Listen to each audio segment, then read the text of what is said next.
1, 2, 3. Assalamualaikum warahmatullahi wabarakatuh. Waalaikumsalam warahmatullahi wabarakatuh. Sebelumnya izin teman-teman, kami dari kelompok 1 akan mempresentasikan terkait antropologi ekonomi. Sebelumnya kami izin memperkenalkan diri kami terlebih dahulu, dimulai dari Naila. Halo, selamat siang teman-teman dan ibu sekalian. Perkenalkan, nama saya Naila Nurita ini dengan NIM 2407647.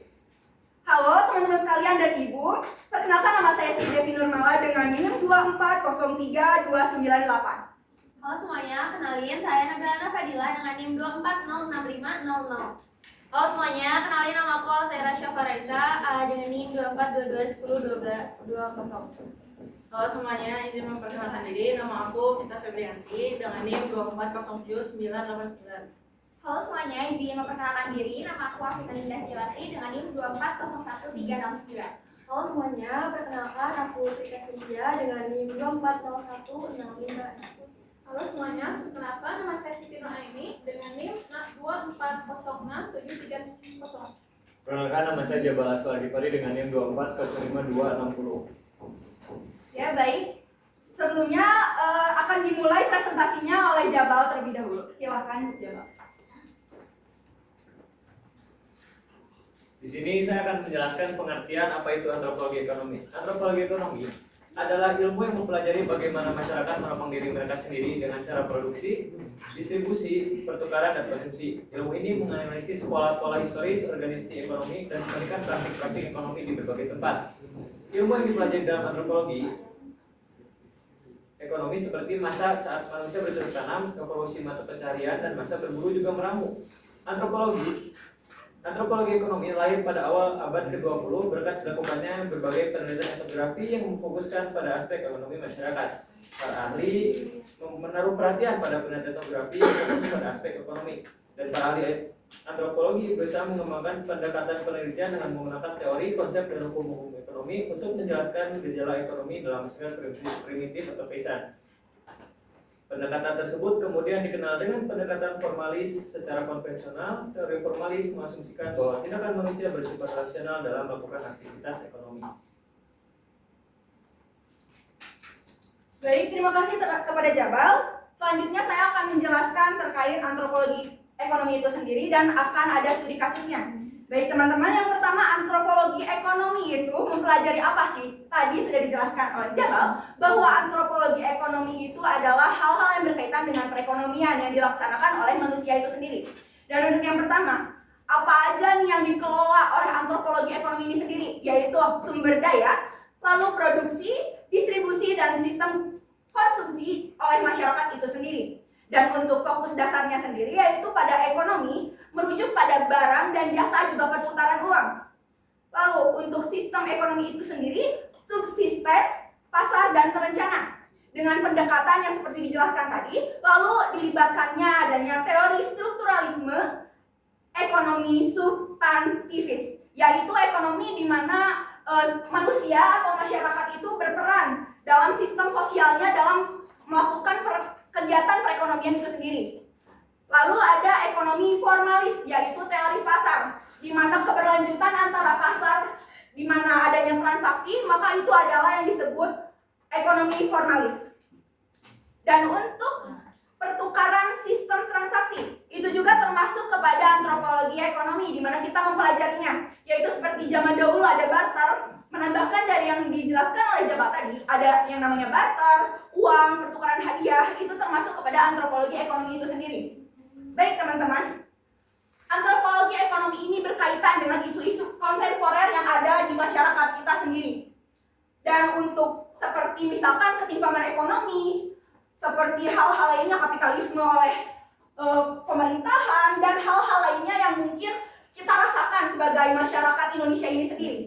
Baik, untuk studi kasus yang akan kita jelaskan hasil dari diskusi kita yaitu terkait kemudahan e-commerce mengancam pasar tradisional. Baik, tujuan utama dari antropologi ekonomi yang ingin kita sampaikan ini sendiri yaitu agar kita sendiri dapat memahami hubungan dari antropologi ekonomi itu terhadap ekonomi, struktur sosial dalam masyarakat, dan kita dapat menerapkannya secara lebih baik lagi. Lalu kenapa relevansinya kita mengambil kemudahan e-commerce mengancam pasar tradisional? Seperti yang saya katakan sebelumnya, ini berkaitan dengan isu-isu kontemporer yang kita alami. Dan kita sudah pasti merasakan e-commerce itu sendiri hal yang sangat mudah dapat kita rasakan dan sudah menjadi kebiasaan sehari-hari kita. Seperti misalkan dari all shop, membeli apapun itu, Gojek, dan sebagainya. Dan kenapa ada kata mengancam? Mengancam ini dalam artian pasar tradisional. Kita sebagai mahasiswa tidak merasakan yang namanya pasar tradisional karena sudah ada yang namanya kemudahan e-commerce. Saya yakin di sini pasti yang mengalami yang pernah datang ke pasar tradisional yang benar-benar pasar tradisional di mana ada lingkungan masyarakat kurang mampu yang berjualan di sana, pasti hanya ada beberapa orang sekian persen dari yang ada di kelas ini, teman-teman. Jadi itulah alasan mengapa kami memilih studi kasus ini. Selanjutnya akan dijelaskan oleh Afina dan juga Vita terkait kelebihan dari e-commerce ini sendiri. Sekian, terima kasih.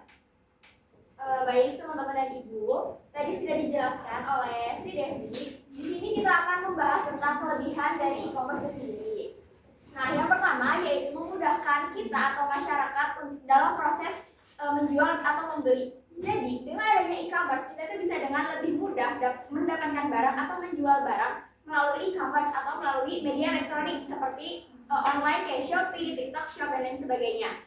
Jadi, kita tidak perlu untuk mendapatkan atau membeli suatu barang, kita tidak perlu untuk ke tempat seperti pasar gitu. Jadi kita kayak buka HP, terus kita pencet barang yang kita mau, kita pesan, dan nanti barang tersebut tuh akan langsung sampai ke rumah kita gitu. Jadi kemudahan e-commerce ini tuh bisa menghemat waktu dan juga tenaga. Lalu yang kedua yaitu memudahkan transaksi melalui e-commerce ini, yang dimana kalau kita menggunakan e-commerce biasanya kita akan membayar barang tersebut kayak menggunakan transfer, QRIS, atau debit dan lainnya. Bisa aja COD, cuman kalau menurut aku dan udah pasti kita semua relate kali ya, kalau misalkan membeli suatu barang tuh pasti kayak langsung transfer, ShopeePay, GoPay kayak gitu. Lalu yang ketiga yaitu barang yang dijual e-commerce itu memiliki variasi yang sangat beragam. Karena barang yang dijual e-commerce itu kebanyakan adalah barang-barang impor yang memiliki banyak sekali variasi. Yang dimana barang-barang tersebut itu belum tentu bisa kita temukan di pasar tradisional.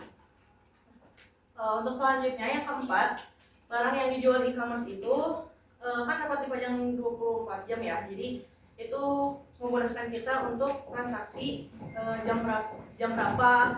Terus teman-teman juga mungkin ada yang transaksinya itu di jam 12 malam kayak gitu. Nah, terus yang kelima, dengan e-commerce ini itu meningkatkan customer loyalty. Nah, itu dengan adanya informasi yang lengkap, jadi kita bisa mengakses itu informasinya dimanapun dan kapanpun.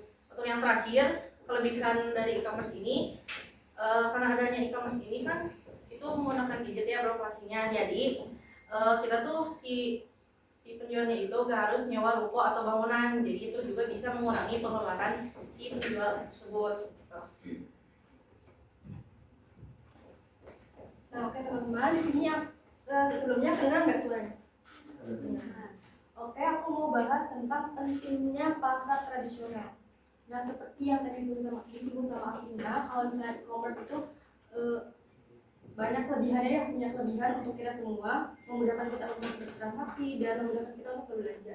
Tapi di sisi lain juga pasar tradisional juga penting buat kita di zaman sekarang ini. Nah, sebagai sebuah pusat perbelanjaan tradisional, pasar tradisional itu menjadi salah satu aspek perekonomian penting. Karena seperti namanya pasar tradisional, artinya pasar ini memberikan kebutuhan barang-barang yang berguna bagi kehidupan kita. Pasar tradisional ini adalah tempat untuk memperjualbelikan barang yang kita butuhkan. Nah, walaupun zaman sudah berkembang pesat dan sudah muncul banyaknya pusat perbelanjaan modern seperti mall, juga maraknya e-commerce yang ngebuat masyarakat tuh pada beralih gitu kan. Jadi pakai sistemnya belanja online gitu. Nah, tapi pasar tradisional ini juga dapat memberikan peluang usaha bagi masyarakat yang ada di Indonesia khususnya ya. untuk meningkatkan UMKM negara. Dengan adanya pasar tradisional ini, kita bisa terus mengembangkan pertumbuhan ekonomi di di kehidupan masyarakat lokal. Selanjutnya saya akan menjelaskan tentang pasar tradisional, peran pentingnya pasar tradisional. Yang pertama, peningkatan perekonomian. Nah, pasar tradisional ini bisa meningkatkan perekonomian karena pasar tradisional merupakan wadah untuk meningkatkan kesempatan kerja, pendapatan masyarakat, dan menurunkan angka kemiskinan. Yang kedua, distribusi kekayaan merata. Pasar tradisional membantu mendistribusikan kekayaan secara merata, diantaranya berbagai lapisan masyarakat, yang jadinya adanya pasar tradisional bisa membantu distribusi barang secara merata. Yang ketiga, ada ketahanan pangan. Pasar tradisional merupakan saluran distribusi yang efisien untuk hasil pertanian dan perikanan lokal. Jadinya pasar tradisional bisa mempertahankan hasil pangan masyarakat. Yang keempat, ada pelestarian kebudayaan. Nah, di sini pasar tradisional bisa melestarikan budaya dan bisa mempertahankan budaya di Indonesia. Yang kelima, ada tempat interaksi sosial. Pasar tradisional bisa menjadi tempat interaksi sosial yang efektif dan efisien. Dan yang keenam, ada ramah lingkungan. Pasar tradisional menjadi tempat belanja dengan lebih ramah lingkungan daripada supermarket ataupun pusat perbelanjaan modern. Yang ketujuh, pilihan produk lokal. Nah, di sini pasar tradisional biasanya menawarkan berbagai produk lokal dan spesialis yang mungkin sulit ditemukan di tempat lain. Yang kedelapan, harga terjangkau. Nah, di sini pasar tradisional seringkali menawarkan harga yang lebih murah daripada pusat perbelanjaan modern. Oke. Sekarang kita lanjut ke kenapa e-commerce itu mengancam pasar tradisional. Yang pertama, e-commerce itu ngancam dari aspek segi ekonomi atau pendapatan, di mana yang udah dijelaskan tadi, pembeli itu pasti lebih tertarik ke e-commerce ya. Kayak kita juga pasti lebih tertarik belanja di Shopee. Nah, itu tuh mengancam pendapatan dari pasar tradisional karena orang-orang yang berjualan di pasar itu jadi kekurangan konsumen gitu. Sedangkan mereka itu tuh harus bayar distribusi konvensional, kayak misalnya bayar harga sewa gedung, terus juga kayak bayar pegawai gitu kan. Nah, itu tuh mengancam di segi ekonomi. Lalu segi persaingan harga, di mana barang di e-commerce itu cenderung pada murah dan banyak diskon baik dari platform ataupun dari toko itu sendiri. Nah, pasar tradisional itu sulit bersaing karena kayak pasar tradisional itu kan kalau ngasih diskon juga pasti gak yang besar-besar banget. Nah, kalau misalnya di e-commerce itu kan walaupun mereka gak ngasih diskon, tapi biasanya dari platform-platform besarnya itu suka ngasih diskon. Terus ada dari segi teknologi dan inovasi, di mana pasar tradisional itu biasanya lambat mengadopsi teknologi seperti pembayaran digital, terus promosi online-nya juga kurang gitu kan. Terus kayak ada sistem pre-order. Jadi kalau misalnya di pasar tradisional itu mereka punya stok-stok baju atau stok-stok barangnya itu biasanya sedikit beda sama e-commerce. Di mana e-commerce tuh biasanya stoknya tuh banyak, dan kalaupun mereka kehabisan stok, mereka tuh biasanya ngadain pre-order, dan itu tuh masih tetap ramai gitu penjualannya. Beda sama pasar tradisional, dimana jadi kayak pasar tradisional tuh second choice-nya dari platform digital. Nah, kalau misalnya pasar tradisional itu misalkan kayak kita susah untuk datang ke pasar tradisional, itu tuh otomatis kita pindah ke platform digital kan. Nah, tapi di balik itu juga ada kelebihan tersendiri yang bakal dijelasin sama Lana. Oke. Sebelumnya tadi kan udah disinggungnya sedikit sama Alsa kalau misalnya e-commerce ini tuh benar-benar bersandar banget sama digital, karena sebutannya aja platform digital gitu. Kayak yang udah kita tahu, kita tuh sekarang hidupnya di era digital ya teman-teman, yang mana ada juga sih ancaman dari e-commerce ini yang lebih besar lagi ke pasar tradisional, yaitu ancaman akan keberadaannya. Jadi e-commerce ini tuh kan tadi udah disebutinnya sama Alsa sama yang lainnya, kayak kemudahan-kemudahan yang bisa kita dapat dari e-commerce tersebut. Nah, di sini tuh aku bakal ngejelasin kenapa sih keberadaan pasar tradisional bisa sampai terancam. Dapat kita ketahui ya, kalau kita tuh nggak memungkiri kita benar-benar cepat banget beradaptasi sama yang namanya teknologi. Kita hidup di era digital yang mana tiap harinya ada aja yang baru, ada aja yang diganti dari digital itu sendiri, karena ya semuanya pakai digital gitu. Nah di sini tuh kenapa sih bisa jadi ancaman? Karena pasar tradisional itu nggak cepat mengadopsi, nggak cepat berinovasi kayak e-commerce. Kalau e-commerce setiap ada platform pembayaran yang baru bakalan diadopsi pembayarannya. Sama misalnya TikTok Shop, ada OVO nih baru, pasti diadopsi sama mereka. Jadi biaya pembayarannya tuh pakai OVO kayak gitu. Kalau pasar tradisional tuh kadang lambat banget guys, lambat banget teman-teman mengadopsinya. Kadang kalau misalnya kita ke pasar tradisional, terus kita pengen bayar pakai kris juga belum ada, ternyata belum tersedia. Padahal yang kita butuhkan adalah kemudahannya dalam berbelanja online, berbelanja baik itu online maupun tradisional. Nah, abis kayak gitu, di sini tuh karena pasar tradisional kurang cepat dalam beradaptasi, kurang cepat dalam berinovasi, maka kebanyakan dari kita tuh tidak menutup kemungkinan untuk jadi menghiraukan pasar tradisional, teman-teman. Jadi dari kitanya tuh males gitu ke pasar tradisional karena sulit buat pembayarannya, gak ini ya, kita nggak ada denial kalau misalnya kita semua sekarang mulai jadi cashless ya. Jadi susah banget gitu buat ke pasar tradisional dan pengen bayar ini itu, tapi ternyata nggak menyediakan. Nah, terus tapi di sisi lain e-commerce tuh juga punya sisi negatif. Sisi negatif itu apa teman-teman? Kita pasti pernah ngalamin yang namanya impulsive buying. Dimana kita tuh misalnya tengah malam buka Shopee, ada yang lucu langsung di check out. Buka TikTok Shop atau Tokopedia, lihat yang cantik, lihat yang kayak sekiranya butuh deh, padahal enggak, langsung di check out. Itu namanya impulsive buying, dimana kita tuh nggak merencanakan pembeliannya, kita nggak mikirin secara matang, makanya kita langsung check out aja. Itu tuh karena kemudahan akses dan kemudahan yang diberikan atas pembayaran yang ada di e-commerce itu sendiri.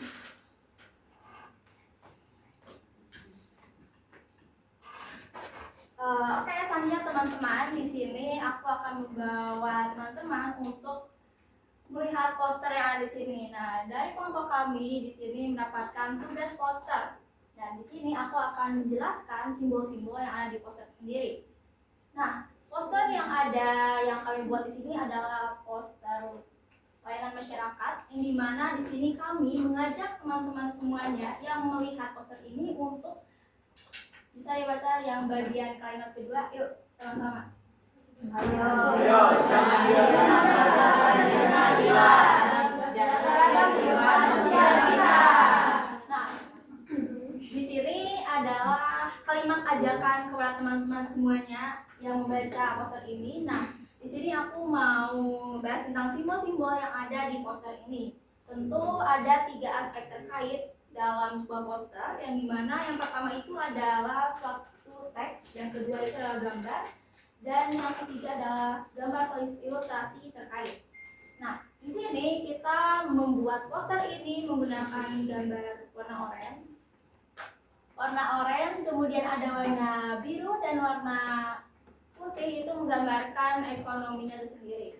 Nah, di sini juga ada ilustrasi transaksi dari seorang pedagang dari pasar tradisional itu sendiri. Mulai dari atas itu condong ke e-commerce, yang dimana ini pasar online itu sebenarnya. Dan yang di bawah ini menunjukkan pasar tradisional. Nah, kesimpulan yang bisa kami ambil dari antropologi ekonomi ini adalah yang dimana teman-teman pasti tahu kalau misalkan e-commerce sampai saat ini sempat marak sampai sekarang, yang dimana ini awalnya dari pandemi COVID-19, yang dimana ketika pandemi COVID-19 ini terjadi, semua aspek segala hal itu langsung berubah, terutama dalam segi ekonomi. Nah, dalam segi ekonomi ini banyak masyarakat yang langsung berubah pandangannya atau berubah kebiasaannya, yang awalnya tuh mereka lebih condong datang atau mengunjungi pasar tradisional. Akan tetapi ketika COVID-19 ini mulai terjadi, banyak masyarakat mulai berubah dan mulai membiasakan diri untuk menggunakan pasar online shop tentunya. Nah, di sini kami dari kelompok 1, mengapa kami mengambil kemudahan e-commerce ini mengancam pasar tradisional? Yang pertama alasannya adalah interaksi.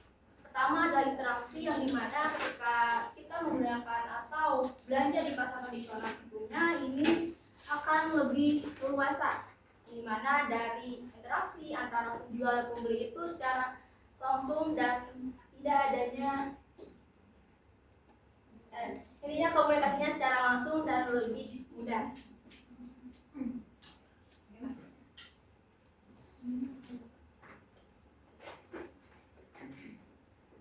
Mungkin sekian yang dapat kami sampaikan. Selanjutnya kami akan beralih ke sesi tanya jawab. Baik, Leo, silakan.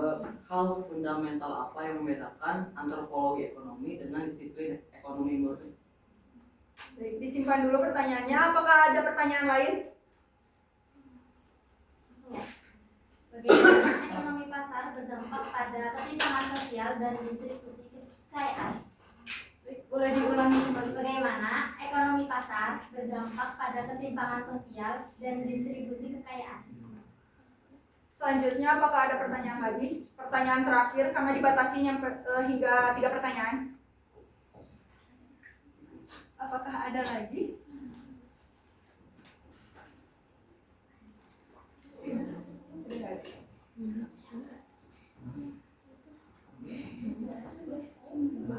Apakah ada yang ingin bertanya kembali, teman-teman? Atau misalkan ada yang mungkin dirasa kurang jelas? Ya, Boleh untuk minta dijelaskan kembali.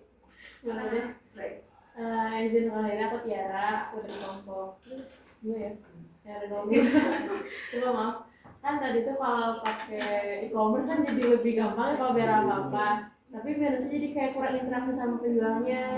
Terus juga kan aku tuh lebih sering ke pasar tradisional yang kayak becek-becek gitu ya. Jadinya kayak beneran kerasa, oh pasar tradisional tuh bener seramah itu dan bisa nego harga kayak gitu. Nah gimana ya kalau di era kayak sekarang teh tetap bisa ngejalin hubungan sama pedagang atau orang lain tetap baik, tetap ramah, tapi tanpa menghilangkan si e-commerce gitu. Ngerti gak sih apa? ya. Jadi hidup bergantian sama Iya, keluarga. iya kayak gitu. Cara pengelolaan dari hidup berdampingan ya berarti ya? Betul. Mungkin hanya ada 3 pertanyaan dari kalian. Oke, siap, disimpan dulu. Izinkan kami untuk berdiskusi terlebih dahulu. Apakah diizinkan teman-teman?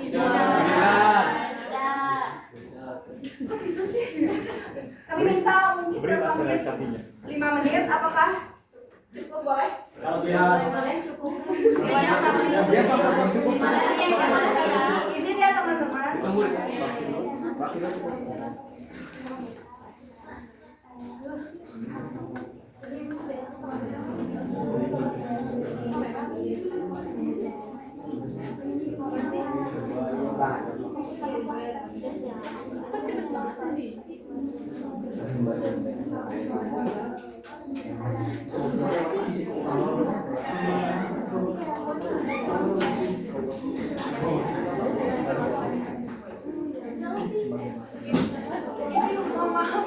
Tadi pertanyaan diulangi lagi.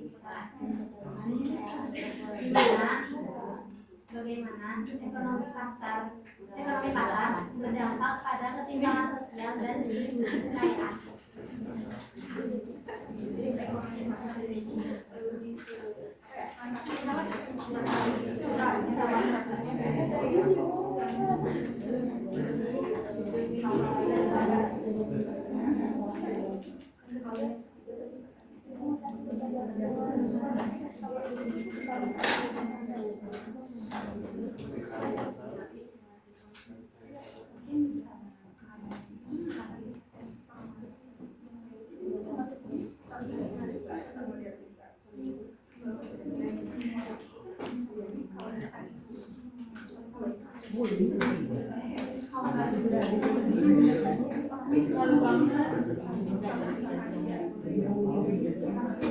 Mai, pulpen gue ternyata di sini.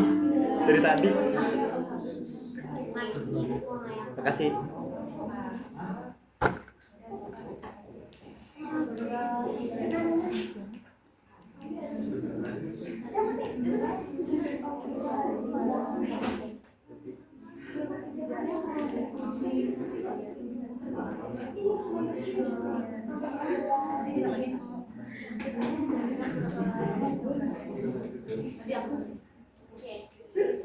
Oke, diskusi kami sudah cukup.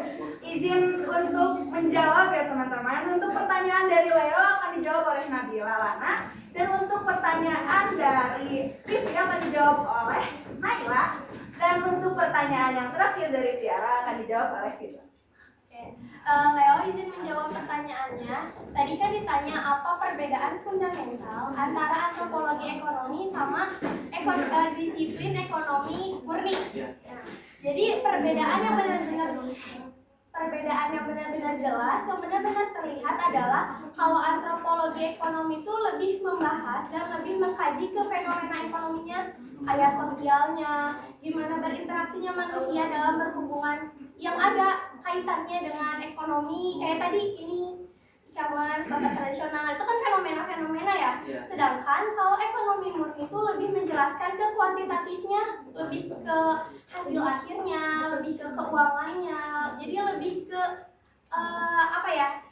jadi transaksinya gitu, hasil transaksinya. Jadi perbedaan fundamentalnya Jadi kalau perhitungannya, antropologi ekonomi itu lebih ke aktivitasnya, lebih ke fenomenanya ya benar. sedangkan yang murni itu lebih ke transaksi. Hasil akhirnya. Perhitungan. Makasih. Oke, pertanyaan selanjutnya tadi kan udah ditanya sama Kipi nih. Nah, Kipi nanya, gimana ekonomi pasar berdampak pada ketimpangan sosial dan distribusi kekayaan? Oke.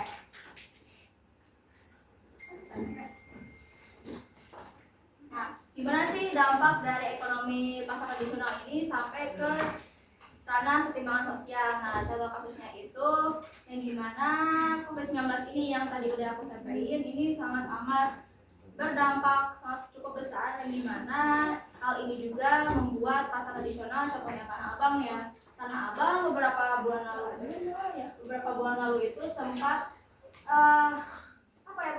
demo gitu, karena banyak dari masyarakat yang cenderung menggunakan e-commerce tentunya. Nah, di sini juga banyak dari masyarakat yang emang lebih condong ke e-commerce sendiri.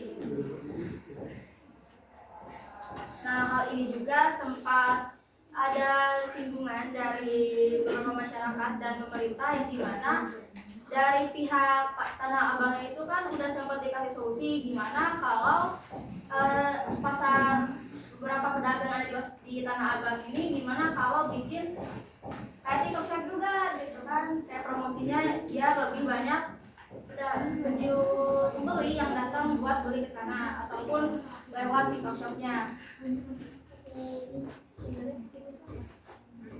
Jadi ketimpangan sosialnya itu emang kelihatan banget, dimana ketika kita bisa lihat kalau misalkan masyarakat lebih condong untuk jadi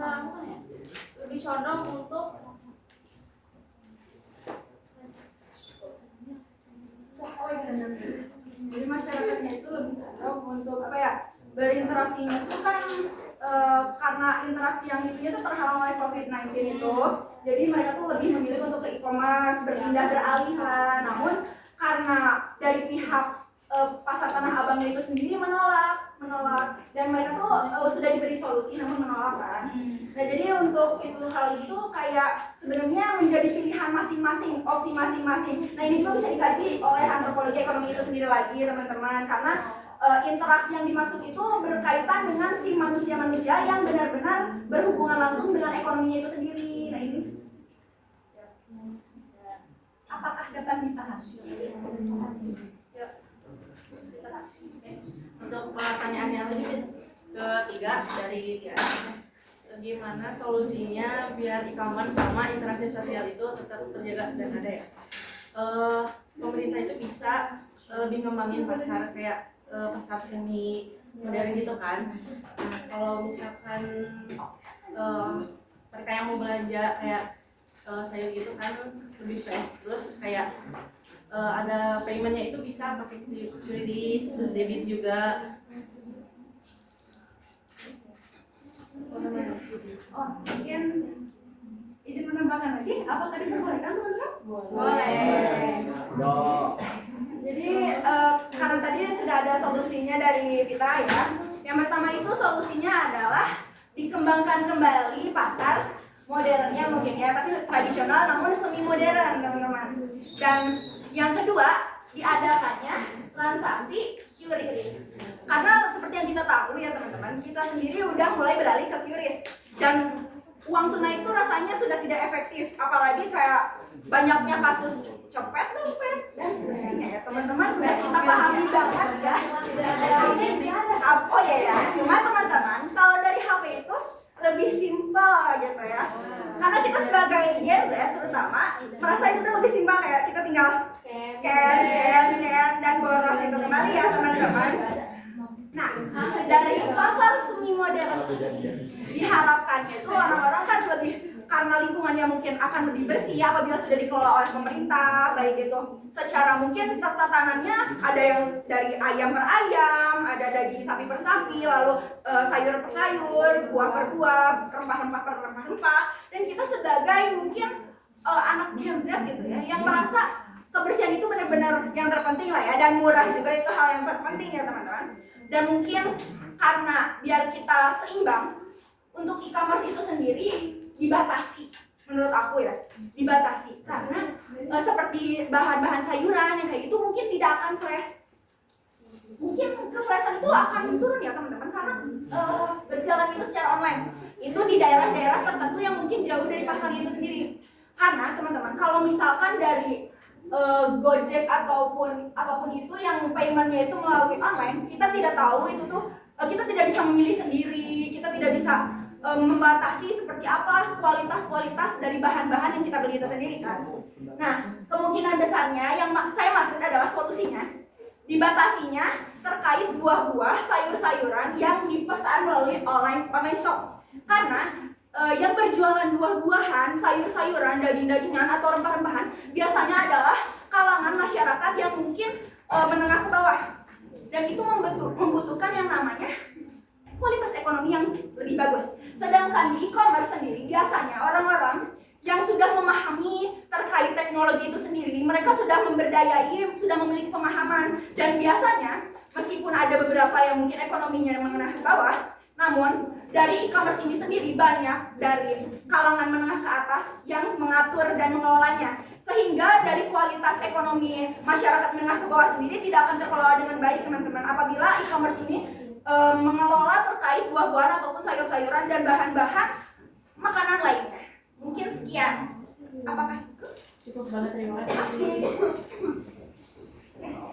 Teman-teman, karena semua pertanyaannya udah terjawab, presentasi kita juga udah selesai. Mungkin sekian dari kelompok kita. Kurang lebihnya mohon maaf. Wassalamualaikum